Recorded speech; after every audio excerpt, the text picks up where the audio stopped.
সম্মানিত সুধীয় বন্ধুগণ, আল্লাহ তাআলার বড় অনুকম্পা অনুগ্রহ যে তিনি আমাদেরকে ঈমানের ন্যায় মহামূল্যবান সম্পদ দান করেছেন। এটা অনেক বড় সম্পদ, দুনিয়ায় এর চেয়ে বড় সম্পদ আর কিছুই নেই। ঈমানদারদের দ্বারা মহাবিশ্বাস অচল রয়েছে।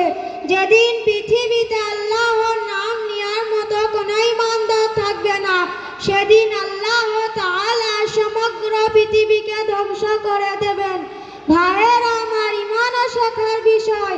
যখন আমরা ঈমানকে শিখে নেব এবং ঈমানের তাৎপর্য অন্তরে বসে যাবে, তখন দিনের প্রতিটি কাজ সহজ হয়ে যাবে। আর যদি ঈমান দুর্বল হয়, তবে দিনের প্রতিটি কাজ খুব কঠিন মনে হবে।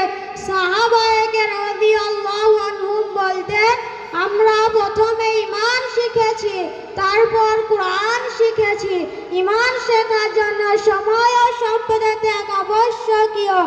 আল্লাহ তাআলা আমাদের সকলকে ঈমান শেখার জন্য সময় ও সম্পদের ত্যাগ আবশ্যক তৌফিক দান করুন।